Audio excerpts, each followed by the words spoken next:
Thank you. I want to discuss with you this afternoon why you're going to fail to have a great career. I'm an economist. I do dismal. End of the day, it's ready for dismal remarks. I only want to talk to those of you who want a great career. I know some of you have already decided you want a good career. You're going to fail too, because, goodness, you're all cheery about failing. Canadian group, undoubtedly. Those trying to have good careers are going to fail because really good jobs are now disappearing. There are great jobs and great careers, and then there are the high workload, high stress, blood-sucking, soul-destroying kinds of jobs, and practically nothing in between. So the people looking for good jobs are going to fail. I want to talk about those looking for great jobs, great careers, and why you're going to fail. First reason is that no matter how many times people tell you, if you want a great career, you have to pursue your passion, you have to pursue your dreams, you have to pursue the greatest fascination in your life. You hear it again and again, and then you decide not to do it. It doesn't matter how many times you download Stephen Jay's Stanford commencement address, you still look at it and decide not to do it. I'm not quite sure why you decide not to do it. You're too lazy to do it. It's too hard. You're afraid if you look for your passion and don't find it, you'll feel like you're an idiot. So then you make excuses about why you're not going to look for your passion. And they are excuses, ladies and gentlemen. We're going to go through a whole long list.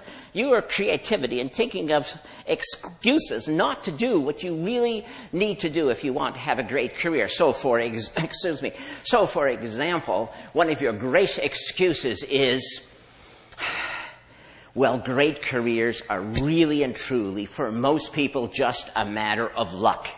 So I'm going to stand around, I'm going to try to be lucky, and if I'm lucky, I'll have a great career. If not, I'll have a good career. But a good career is an impossibility, so that's not going to work. Then your other excuse is, yes, there are special people who pursue their passions, but they are geniuses. They are Stephen Jay. I'm not a genius. When I was 5, I thought I was a genius, but my professors have beaten that idea out of my head long since. And now I know I am completely competent. Now, you see, if this was 1950, being completely competent, that would have given you a great career. But guess what? This is almost 2012, and saying to the world, I am totally, completely competent, is damning yourself with the faintest of praise. And then, of course, another excuse. Well, I would do this, but, well, after all, I'm not weird. Everybody knows that people who pursue their passions are somewhat obsessive, a little strange. Okay, you know, a fine line between madness and genius. I'm not weird. I've read Stephen Jay's biography. Oh, my goodness. I'm not that person. I am nice. I am normal. I'm a nice, normal person. And nice, normal people don't have passion. But I still want a great career. I'm not prepared to pursue my passion, so I know what I'm going to do, because I have a solution. I have a strategy. It's the one Mommy and Daddy told me about. Mommy and Daddy told me that if I worked hard, I'd have a good career. So, if you work hard and have a good career, if you work really, really, really hard, you'll have a great career. Doesn't that, mathematically make sense? Not. But you've managed to talk yourself into that. You know what? Here's a little secret. You want to work? You want to work really, really, really hard? You know what? You'll succeed. The world will give you the opportunity to work really, really, really, really hard. But are you so sure that that's going to give you a great career when all the evidence is to the contrary? So let's deal with those of you who are trying to find your passion. You actually understand that you really had better do it. Never mind the excuses. You're trying to find your passion, and you're so happy. You found something you're interested in. I have an interest. I have an interest. You tell me. You say, I have an interest. I say, that's wonderful. And what are you trying to tell me? Well, I have an interest. I say, do you have a passion? I have an interest, you say. Your interest is compared to what? Well, I'm interested in this. And what about the rest of humanity's activities? I'm not interested in them. You've looked at them all, have you? No, not exactly. Passion is your greatest love. Passion is the thing that will help you create the highest expression of your talent. Passion, interest, it's not the same thing. Are you really going to go to your sweetie and say, marry me? You are interesting. Won't happen. Won't happen, and you will die alone. What you want is passion. It is beyond interest. You need 20 interests.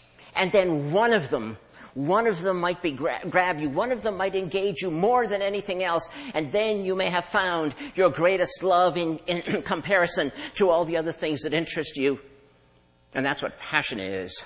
Now, that friend proposed to his sweetie. He was an economically rational person. He said to his sweetie, let us marry. Let us merge our interests. Yes, he did. I love you truly, he said. I love you deeply. I love you more than any other woman I've ever encountered. I love you more than Mary, Jane, Susie, Penelope, Ingrid, Gertrude, Gretel. I was on a German exchange program then. I love you more than All right. She left the room halfway through his enumeration of his love for her. After he got over his surprise at being, turned down, he concluded he'd had a narrow escape from marrying an irrational person. Although he did make a note to himself that the next time he proposed, it was perhaps not necessary to enumerate all of the women he had auditioned for the part.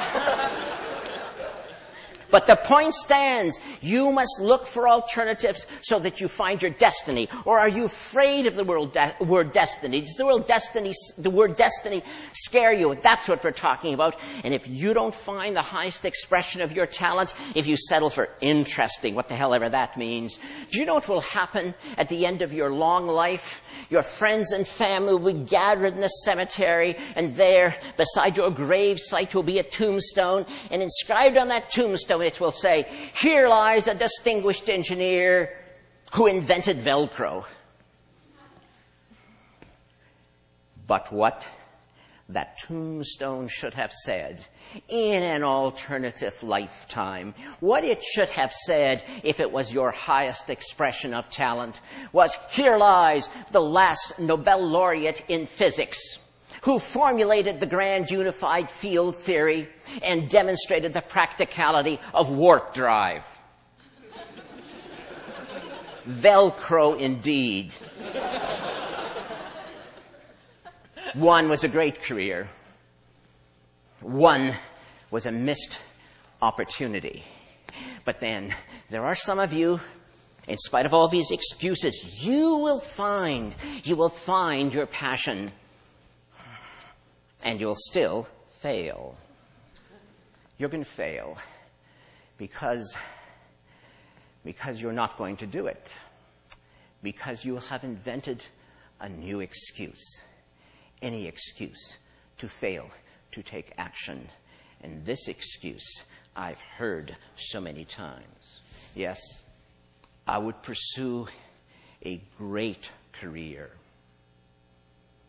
But of value. Human relationships, more than accomplishment. I want to be a great friend. I want to be a great spouse. I want to be a great parent. And I will not sacrifice them on the altar of great accomplishment. What do you want me to say? Now, do you really want me to say now, tell you, really, I swear I don't kick children? Look at the worldview you've given yourself. You're a hero no matter what. And I, by suggesting ever so delicately that you might want a great career, Must hate children. I don't hate children. I don't kick them. Yes, there was a little kid wandering through this building when I came here. And no, I didn't kick him. Of course, I had to tell him the building was for adults only and to get out. He mumbled something about his mother, and I told him she'd probably find him outside anyway. Last time I saw him, he was on the stairs crying. What a wimp. Well, but what do you mean? That's what you expect me to say. Do you really think it's appropriate that you should actually take children and use them as a shield? You know what will happen someday? You ideal parent, you. The kid will come to you someday and say, I know what I want to be. I know what I'm going to do with my life. You were so happy. It's the conversation a parent wants to hear because your kid's good at math and you know you're going to like what comes next. Says your kid, I have decided I want to be a magician. I want to perform magic tricks on the stage. And what do you say? You say, that's risky, kid. Might fail, kid. Don't make a lot of money at that, kid. You know, I don't know, kid. You should think about that again, kid. You're so good at math. Why don't you? And the kid interrupts you and says, but it is my dream. It is my dream to do this. And what are you going to say? You know what you're going to say? Look, kid, I had a dream once too, but. So how are you going to finish the sentence with your but? But. I had a dream too once, kid, but I was afraid to pursue it. Or are you going to tell him this? I had a dream once, kid, but then you were born.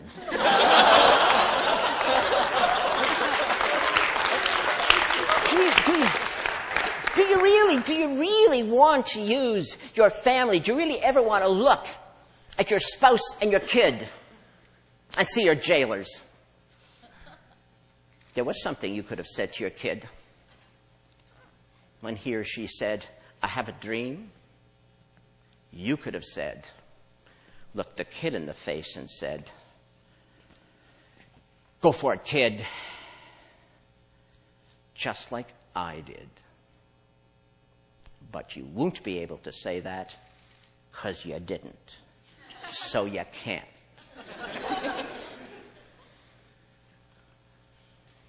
And so the sins of the parents are visited on the poor children. Why would you seek refuge in human relationships as your excuse not to find and pursue your passion? You know why. In your heart of hearts, you know why, and I'm being deadly serious. You know why you would get all warm and fuzzy and wrap yourself up in human relationships. It is because you are. You know what you are. You are afraid to pursue your passion. You're afraid to look ridiculous. You're afraid to try. You're afraid you may fail. Great friend. Great spouse, great parent, great career. Is that not a package? Is that not who you are? How can you be one without the other? But you are afraid. And that's why you are not going to have a great career. Unless that most evocative of all English words, unless. But the unless word is also attached to that other most terrifying phrase. If only I had, if you ever have that thought ricocheting in your brain, it will hurt a lot. So those are the many reasons why you're going to fail to have a great career. Unless